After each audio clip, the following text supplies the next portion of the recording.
From the highly secure, highly fortified, top secret Spurs Insider headquarters, welcome back to another edition of the Spurs Insider podcast, even though one of the members wants to change that name to Spurs and Nonsense. That might work.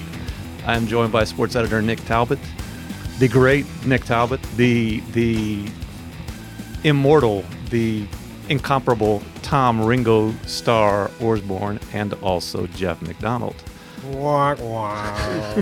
Jeff has his big gulp polar pop, much like Spurs CEO R.C. Buford often brings around. Whenever you see R.C. Buford, you see a big gulp. Jeff McDonald's decided to bring his polar pop into the studio this week. He's going to try to keep the slurping to a minimum. Nick Talbot's going to try to keep the sniffling to a minimum. Tom Orsborn, Ringo Starr Orsborn, you can take it away. What is the state of your San Antonio Spurs as we head into Thanksgiving? It's interesting. You know, the guys they're upbeat. They're not, you don't get this sense of panic. You get a sense of frustration, though. It's starting to, in my recent road trip to D.C., and you guys picked up after that leg of it, you could start seeing the frustration starting to come out with DeMar a little bit, Rudy in particular. Not finger pointing or anything like that. Just the losing was starting to wear on them. I would probably say that losing to the Washington Dadgum Wizards would have something to do with it. Yeah, and the Dadgum Davis Bertans, that hurt. Yeah. That guy's. But when you're even when they're playing poorly and struggling, you're looking at games as far as, well, maybe they can pick up this game at least. And Washington is one you definitely thought you kind of, I don't want to say you chalked up a win, but you kind of penciled that into the win column.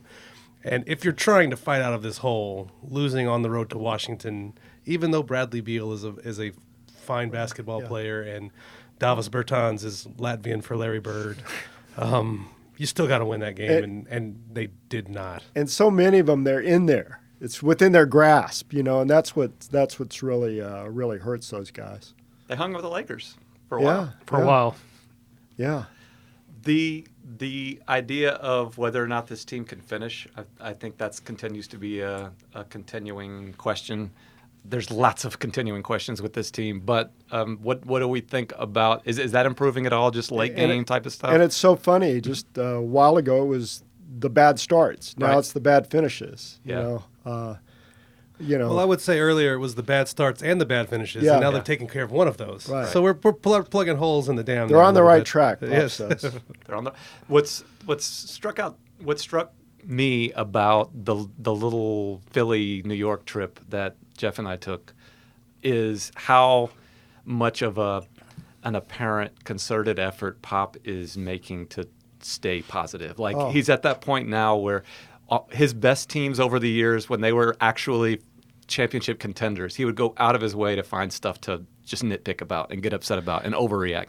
And now he's having to go the other way because I think he's afraid if he doesn't kind of prop them up or find a way to make them feel like the world isn't crashing down on him, he might lose them. Losing Pop has been fun to deal with to a certain extent. It's true. And he was like that with his old teams when they would go through struggles as well. It's sort of like his MO when things are going when you're winning 20 in a row, you got to bring them down a little bit. When you've lost 4 or 5 in a row, you've got to build them up. And Pop's always been that way. Yeah. You're just seeing it more this year because it is so low all the time, losing game after game after game after game.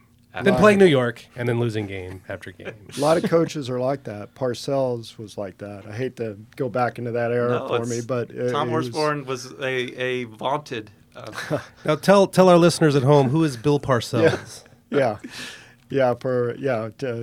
Going back to another podcast era too. Two things Tom Orsborn made his great claim to fame early in his career on were Bill Parcells and the Cowboys and the San Antonio Hockey Wars, the Ice Wars. That's right. Anyway, Parcells was the same way. When the losing came, the jokes came out, the humor was there, the edge was off a little bit. But when they were winning and he had a championship team or a team he thought he could do well, he was always on edge. Yeah. So, seeing the same thing with Pop. The adjustments that Pop have made that a lot of fans were looking for throughout the first month of the season, I guess maybe here to stay Derek White in the starting lineup, and that seems to be working. It's not a cure-all. There's no magic beans there, but that he seems to be comfortable with the other guys in the starting lineup. Yeah, I think Jakob Poeltl starting might be back to being a thing too. Yeah. It just looks to me like everything's been so discombobulated. Let's go back to the lineup that was familiar with itself last year, that got them to the playoffs, that got them to 7 games in Denver. Guys that you at least have a track record of being able to work together. Yeah, and LaMarcus Aldridge this morning at Shoot Around all but he stamped it, endorsed it, didn't say, hey, I caused it to happen, but he's certainly happy with it. I think both those moves, Poeltl into the starting lineup instead of Trey Lyles and White into the starting lineup for DeJounte Murray.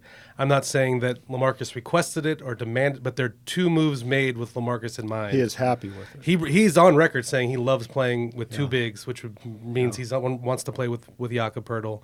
And he just seems to have a better pick-and-roll rapport with Derek White than he does with DeJounte Murray for reasons that are probably, apparent. DeJounte missed all of last year while Derek and LaMarcus were ironing that out. But if you watch a pick-and-roll with Derek White and LaMarcus Aldridge and a pick-and-roll with DeJounte Murray and LaMarcus Aldridge, it's 2 different basketball plays. And if you want to look personality-wise at the 2 guys who are playing point guard for the Spurs this year, the one guy who, if you want your bench guy to be an energy guy and you want your starting point guard to be more of a steady force, I think those 2 roles fit those 2 guys better. Like DeJounte's instant energy off the bench, he can be, Energizer Buddy, the Super Mario on crack, whatever the comparisons have been.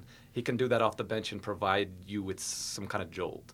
Whereas Derek, I'm not sure, like you guys just mentioned, I'm not sure that LaMarcus and DeMar want all that energy around them in that starting lineup. When you talk to them about what they like about playing with Derek, the word everyone uses is calm. Right. He calms things down. At the same time, Pop has said he wants them to be more assertive and tell them to go to hell, and so maybe he'll blend those 2 and become the consummate point guard. What's been interesting over the past couple of weeks in terms of kind of how the rest of the NBA is coming to terms with this new chapter in Spurs history is, for the past couple of years, when Kawhi left, everyone understood they're not a championship contender anymore. But there's been this sensation that the Spurs are still the Spurs. They're going to be around, kind of take that for granted. Now there's starting to be writers showing up to bury them, which, that makes a lot of sense because this team looks more and more like a long shot. And things are looking bleak. And because of all the reasons we've explored in the podcast and on expressnews.com, by the way, subscribe. You got to it early this time. Subscribe to the Spurs Nation newsletter. I'm going to pronounce that correctly this time. Go to expressnews.com where you can check in with Jeff McDonald and Tom Orsborn and Nick Talbot and all of us. The way this season is going, maybe it should be the newsletter. It might be. It might be. By the way, while we're on this tangent, a lot of listeners out there have been asking about our brick and mortar location that we had teased earlier this year. Nobody's asked that. What are you talking about? You can get our podcast on all the podcast apps, but people in San Antonio want a brick and mortar location. I mentioned we were looking into a shop in Times Square next to Bubba Gump's. We checked that location out during the New York trip last week. It's still negotiations to come, but we will try to follow through on that. You're making things up. I can't cross the street without people asking me. That is your beat, the man on the street beat. Some people are saying it's a great podcast. Some people are saying, and let's say person on the street to be. I want to be. That is a good point. There are inclusive. There are people on the street. Yes, not just man. Actually, Tom is more often approached by women on the street than men on the street. What are you saying? I'm just saying he's got a. It's the Ringo Starr effect. Animal magnetism. Different lifetime ago. Kavorka. Mrs. O won't be. Mrs. O is a big part of the road trips too. You're getting him in trouble right now. Do you realize what you're doing? I'm saying they approach him. He never approaches them. That's true. I'm just saying. That's true. I don't even know where that started or where it was going. But what that else? That could be the name of the podcast. I don't know where it started. What I was saying was there are people showing up who are kind of writing the Spurs are done story, which is sort of interesting because I think If you did a poll of like national NBA writers or just national NBA nerds who are like on League Pass every night, this might be the first month in the past like 20 years where everyone would where more people than not would say the Spurs aren't a playoff team anymore. I think through all of last year, they're like, yeah, they're still going to be around. For sure. And we're not burying them here on the Spurs Insider podcast on the highly secure I would say, studio. to put it kindly, I would say national writers are showing up to memorialize an era. Correct. But with the understanding that it is dead. Yeah. Is that fair? It's early, but it's not looking good. I mean, it doesn't. Yeah. It's going to be a struggle to make the playoffs this year. And so, what you're asking about, if you're talking about eras, is how quickly does it bounce back into a playoff team? Those are two separate questions. The thing that's keeping this era, because the era that we know the Spurs by really has been over for several years. Yes, because they're not championship teams anymore. So the last vestige of that is the playoff streak. And when that ends, then you start a new one, I guess. And pop. That's a good point. But I mean, I think when we started this preseason podcast this year, we went around the table and everyone kind of said, yeah, they're probably going to make the playoffs. I think if we did that same poll now, I'm leaning towards a no. I'm not 100% no, but if I have to go one way or the other, I'd say no right now. If the 7th and 8th teams were stronger right now, I would say it's a hard no. Yeah, I'm not a hard no, but I'm a pretty it's hard to fight back from 6 and 12, which is, I mean, it's going to be worse by the end of this week. You know, I mean, it's not like it's getting better. Ringo? Yeah, I'm with Jeff. I'm not a soft no. We have basically 4 soft no's. Yeah, I'm much will be revealed here. I mean, I don't feel like it's really going out on a limb to say that right now. That's kind of my 6 point. And 12. Everyone has kind of come to that conclusion. Going into the game tonight, which we might not get. We don't want to give away our top secret location, but in terms of the time, just so people know, this is the Wednesday, the day before Thanksgiving, heading into the Minnesota T-Wolves game here at the AT&T Center tonight. I mean, there's if you look at the rest of the Western Conference, I think the last time we did a podcast, I said there's probably 5 firm yeses. might add Dallas to that. I would definitely add Dallas. Dallas is yes. So 6, I think there's 6 spots all but wrapped up, barring like major injuries or just some kind of total meltdown. So you have a bunch of teams, maybe 6 or 7 teams fighting for 2 spots. The Spurs aren't out of it, but I don't think that they're one of the ones that are the odds-on favorite right now. And I think if you go to any kind of statistical analysis, whether it's the ESPN efficiency or 538 or any of that stuff, I think that Vegas odds makers, they all agree with you that they've got the work cut out for them. On those lines, what is the single biggest thing that they can do to kind of get back into that mix? We have Tom Orsborn slurping coffee and shaking his head. And I'm just Jeff McDonald won't even touch his Polar Pop, and he's just shooting angry glances. Not angry. Those are it's exasperated. I don't know. They have to beat the teams that they should beat, like the Washington Wizards or the Minnesota Timberwolves. And Minnesota Timberwolves they're running out of those teams, and they're running out of those teams. Yeah. I mean, they've played better the last couple games, but they've also played the Lakers, and they were at Philadelphia, like games they're not going to win. And then they have the Clippers on Friday. I mean, they've played better. You can see them playing better, but it might not be enough. Well, Pop's, he's tinkering still. DeMar Carroll's in the rotation now. He's pulling out all the stops here and there. It's interesting and fun to watch, I think. The last 2 years, Coach of the Year candidate. What he did the last 2 years is amazing. Maybe there's more amazing to come. Marco, our friend Marco, friend of the podcast, might be a thing of the past now. Marco took a DNP the other night. He did. Yeah, and I mean we're. And by the way, I'm totally endorsing the Carroll for Belinelli move. Like that needed to happen at some point, and I think now that's kind of entrenched. It's interesting to me. I mean, I'm not a fan, but it's interesting to see him cajole, maneuver and. Yeah. It's also interesting to see him do that and think, really, he could just be sitting on his butt in Italy somewhere right now. Yeah. Like, sometimes I think, what is the point of this? A lot of times. The man loves a challenge. 70 years old. When we were in Philly last week, one of the annual traditions, whether Philly comes here or the Spurs go to play the 76ers up there. See, that happens twice a year. Regardless. Either way, yeah. Right. But in both places, the common question towards Pop pregame, postgame, whatever over the past few years. This would be during the process. During the process, going back, how long has Brett Brown been in Philly? 6 years. 6 5 years. Yeah. Every year it was, hey, Pop, Brett Brown served under you. How, what do you think of the job he's doing? How does he do it? And every year Pop would say, I don't know how he does it. One of the quotes was, I'd quit in a month if I had to go through that. A team that was overmatched and probably not going to make the playoffs and just going through misery.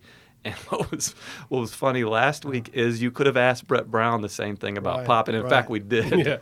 Yeah. And Brett had pointed out that Pop always felt sorry for me. He never believed in me as much as he said that he did.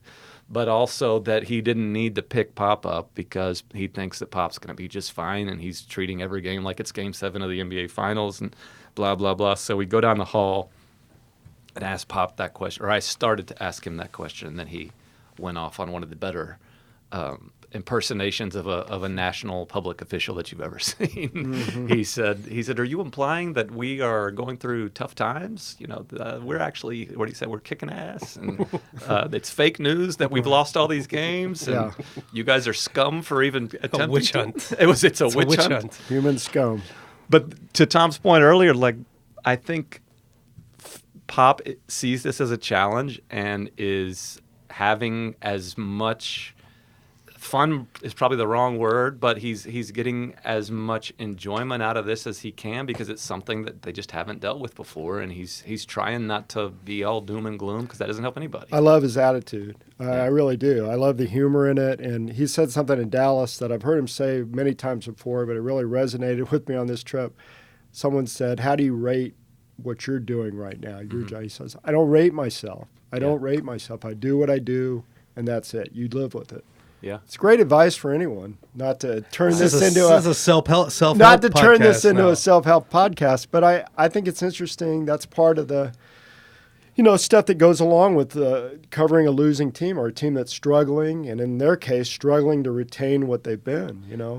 It's going back to just sort of why Pop is still here or being surprised that he's still here. I remember a decade ago when they'd play the Jazz, and he'd be talking about Jerry Sloan. Jerry Sloan's a lifer. I would never do that. I can't imagine being here, being here at 70, coaching a basketball team. I'm never gonna. I'm gonna be gone long before that. And lo and behold, every year he's back for more. All these things that he said he'd never do. He used to say that he was going to retire when Tim Duncan retired, and that he would never suffer through losing like Brett Brown, and he wouldn't become Jerry Sloan. He's kind of doing all those things. Yeah. Tom, remember 2000 and early 2000s during the Bill Parcells era, whenever he was in training camp at the Alamodome. Yes. And what you're just talking about, what Pop just said, the recording that I saved from his press conference that day about, whether you did a good job or not, whether if you write an article for the paper. Back then there were newspapers. For our younger listeners, that was something that you... Tell our listeners at home, what is a newspaper? It's like... I was going to... The joke... It's like Facebook, except... It came in your driveway. It's like a printed out blog. It actually blog. had like true things in it, but it was pictures and articles and so it's like a printed out blog. And for those of you, we have an exclusive deal for those of you who are listening to the Spurs Insider podcast.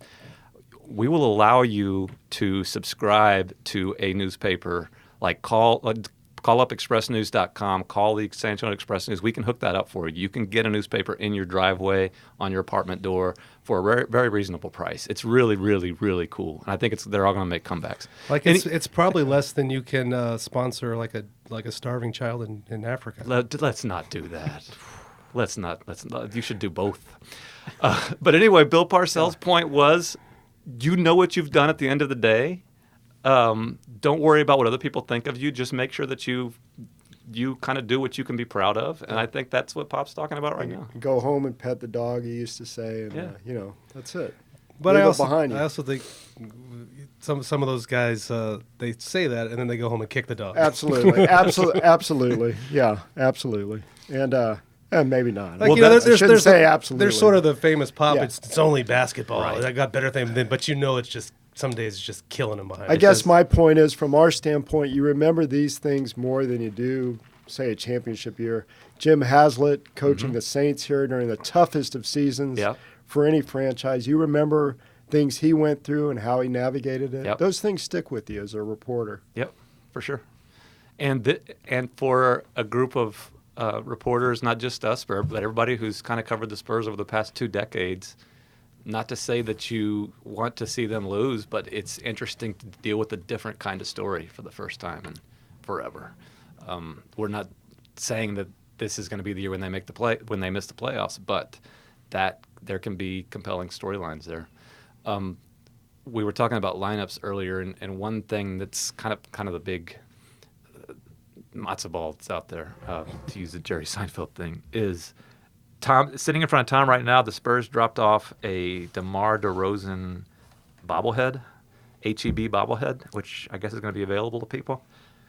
DeMar DeRozan, when you look at stuff like plus minus and net rating, has not been one of the Spurs' better performers. That's this a year. good way of putting it. That's That's a good way of putting I believe they are You're very nice. last in defense efficiency with him on the floor and first when he is off the floor. Meaning they're at their best. Yeah. And there's a place for what DeMar does. We all like DeMar as a person. And I think that he can contribute to a winning team. And he's leading the team in scoring, and he does DeMar things. But how to put this? I don't think – I'll just say this. I don't think there's any world in which DeMar DeRozan gets benched in San Antonio, which might be the best thing for the team. People have suggested that to me on Twitter, and I'm like, Right. he would be great in a 6-man role, just feasting on second units, and the first unit could be organized a little bit differently. I don't think there's any way Pop asked him to do that. Not in 100 No. million years. And if he does ask him to do that, I think the obvious answer, like DeMar response, would be, I don't want to be here. Because why does he want to come off the bench? This isn't even speaking negative of him. It's anybody in his situation, Right. a guy who's been an all-star, Right. who is leading his team in Right. scoring. And there's not many players. DeMar might do that if they're in the playoff hunt or if they're competing for a title. You can sell But you can sell guys on that when we're going to win a championship Right. this way. All right, yeah, Not if he's when- on the Lakers. Not when we're going to when- do this and maybe we win 35 games. When they're 6-12, he's not going to accept that. So I guess one thing is kind of put that out of your head.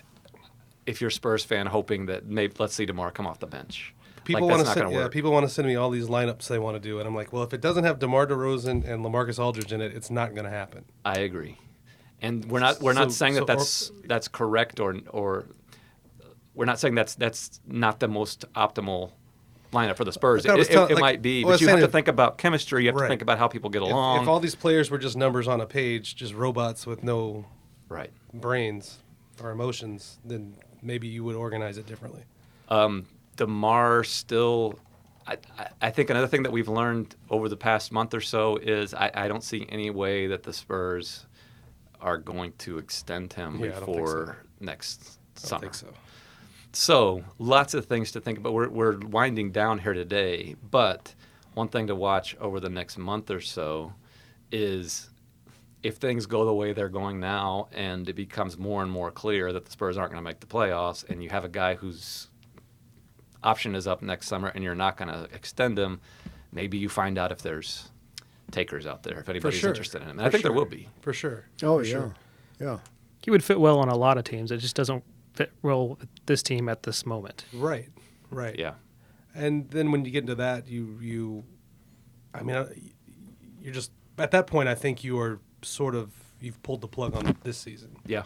And you're trying to build something for the future. And so you would look for assets that would help you do that. Yeah. Like I wouldn't take back a bad contract just to get rid of DeMar. No, I don't think so either. And there might be deals. I'm not going to mention any off the top of my head because that would just feed the evil aggregation machine, which I want no part of, because then it's going to be like this dude on this post, the awesome Spurs Insider podcast, threw this name out there. But I think there are deals that could be had where this year's team wouldn't take a huge hit. Like there's win-win stuff out there. I bet you're right. So and considering where Pop is in his career, I'm not sure he would do one where it would just be DeMar and then all like draft picks in 2024 or whatever. Like I think he'd want a little something coming back which you'd have to because of his salary. Yeah. Anyway, that's something to look out for. The upcoming schedule, the Clippers are here on Friday. Are things going to get any easier, or is this kind of more of the same, guys? The Clippers game? After the Clippers. After the Clippers game. I mean, it loosened. You have more. There's just fewer games, so you can get recombobulated a little bit. You do have some games that are more winnable on paper. I mean, the NBA, there's a lot of good teams, and when you're not one of them, you're playing over your head a lot. But they got games coming up against Detroit in December and Sacramento. Yeah, They got a nice 5-day break too. there's a That's big true. old break. I mean, And nobody likes to hear this. The working man doesn't like to hear this because these are NBA players making millions of dollars, and the working man walks uphill both ways in the snow, in the heat. So Merle Haggard song. Yeah, exactly. But as Pop has pointed out and the players have pointed out, this hasn't been a crazy, ridiculous schedule, but they've been playing every other day for the whole first month and haven't had really any breather there. There's been a lot of short road trips back and forth. And maybe what Nick talked about, the 5 days off, that could be a refresher. I mean, until this week, it's been a flight or a game every day. A flight or a game every day. Helps that they come back with Cleveland too. And again, Cleveland's coming in, yeah. And again, the working man doesn't want to hear about a flight or a game every day because they're digging coal. I drink my beer at the tavern. I drink my beer at the tavern. Merle Haggard. I hauled hay when I was a kid. Anyway, Tom Orsborn, he was there in Liverpool, working Very working Cavern class. Club, yeah. Yes. Working class hero, John Lennon. That's right.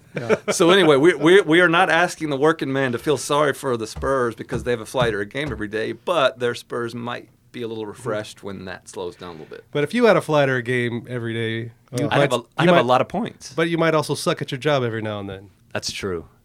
I Back managed that without a flight or a game every day. It's a good Back point. to Bill Parcells. I think that spiel that you made reference to it was it's not when everything's going right that matters. What you do it's when you made mistakes, when you're tired, when you're sick. Do you show up then?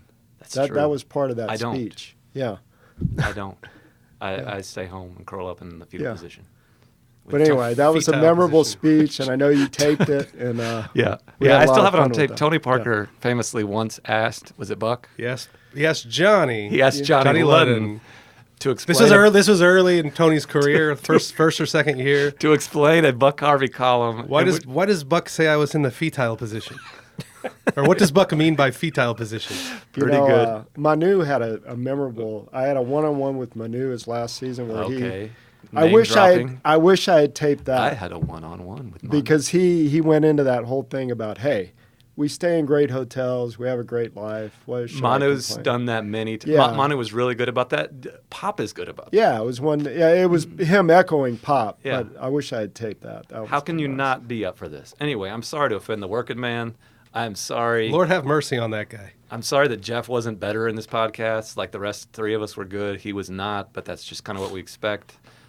He did wear a suit coat and a ball cap with his Polar Pop, so he's at least showing more respect for the podcast. than Well, he did we're on the last way week. to a game. That's true. I'm showing more respect. I'm gonna for the take it basketball. as you're showing a little more respect for the podcast. We still have some work to do on that.